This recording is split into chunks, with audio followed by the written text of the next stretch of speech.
What's up, guys? This is OmegaLiar, and I'm finally back with my new, well, not really new, but sort of new, improved, working, functional computer.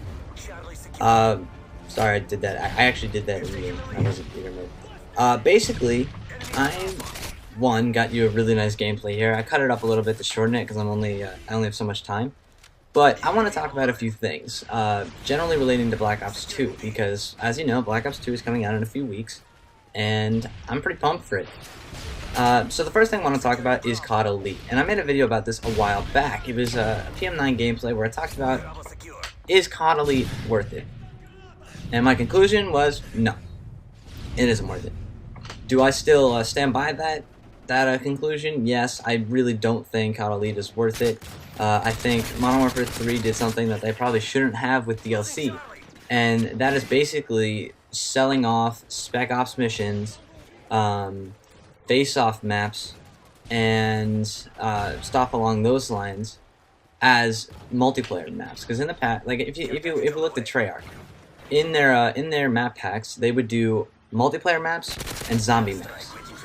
And for some reason or another, Infinity Ward is under this impression that a Spec Ops map is somehow equivalent, or a Spec Ops mission, that is I would die to that for so is somehow equivalent to a multiplayer map.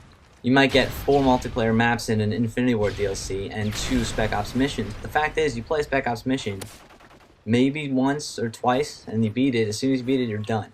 The fact is, most people don't even do Spec Ops. Modern Warfare 3, Call of Duty in general, these are multiplayer games. People like doing the online gameplay.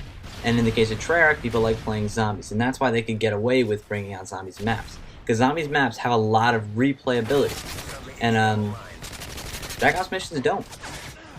On top of this, they did Face Off, which is very limited. And I think Face Off would have been great had it had the ability to have more game modes. And that brings me into other things that I think. For instance, Ground War you should be able to select which type of Ground War you want to play, Team Deathmatch, Kill Confirm, so on. But that's another story. Anyway, the replayability thing is important because on top of getting psyched for Black Ops 2, and on top of all the things that have been going on, like versus DLC and COD Elite, they, from what I've heard, my brother told me this, he read it online, Call of Duty Elite is going to be free. And this is what it should have been from the start. That doesn't mean that DLC is free, although a lot of it should be. But this does mean that you're going to get all those stats things and the tips and clans and all that stuff is going to be free. Basically, what it was in Black Ops in-game, except now it's on the computer. So I still am not a fan of it, but I'm glad they aren't making you pay for it anymore. Now, on top of this, I'm sure DLC will be great. I'm probably going to be getting most of it because I really do like Treyarch as map designers. They design some of my favorite maps of all time. But I do want to talk about replayability, as I mentioned before, because with the new game coming out, it brings up the question, will I play this next year? Because the fact is, I went back and I played Black Ops a lot, probably once to twice a month. And even though that doesn't sound like a lot, if you think about that relatively, that is a lot. Because the game is old, there's a new game to replace it, and how often do you get a sequel to a game and then go back and play the first one a lot? And that would not be including something that involves nostalgia. Let's say just a regular case, because usually the new edition is better.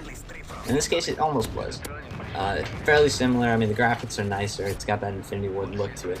But there's only so much you can say. And I generally think I think I can state that if Treyarch pulls off the score system, if everything flows nicely, and if the game functions properly, Modern Warfare 3 will not be a very popular game when it comes out. Now, I know a lot of people have a lot of stuff against Treyarch, and you'll probably get those people sticking behind, but it won't be like a COD 4 World at War thing, because I think in this case, Treyarch has the upper hand. I think they're going to, look at that, 32-2. What a nice kill streak. Anyway, I think then Treyarch has the upper hand because, as they've shown in the past, their games come out and they support it early on. Now let's think about what Infinity Ward did. Yes, they patched their guns, they made their game balanced, and they made it a lot of fun, and I do enjoy it a lot now, with the exception of the theater mode faults and some of the lag compensation stuff that goes on. But the fact is, guns are balanced in this game. The PM9 is great now, where it wasn't before. The CM901 is better now than it wasn't before. The UMP is better now. MP5 is better. All that great stuff. Everything that we wanted in the game is now in the game. except it took them far too long to do it. I would have enjoyed Modern Warfare 3 a lot more had they looked in the beginning, saw the Type 95, saw the MP7, saw the ACR, and saw that stuff, and then rebalanced the guns within the first month. It's not hard to do. We all knew what was overpowered in the first run. Every single person in the Call of Duty community, especially... What is that? That's a rant for another time. But especially the Call of Duty community that's on YouTube could have pointed out exactly what was wrong with the game. We all could have mentioned how the lag was bad. We all could have mentioned how guns were overpowered and guns were underpowered, and there was no real middle ground. Well, there was a middle ground, but the fact was there's 3 levels. You have the good guns, the medium guns, and the crap guns. That shouldn't be the case. On top of that, the map design was fairly decent, but their spawns were just terrible, and these are all things that suck the life out of a game. If they get them right early on, and if not in the beginning, then maybe a month or 2 in, then that makes people enjoy the game. They don't develop this hate. Instead, they begin to like the game.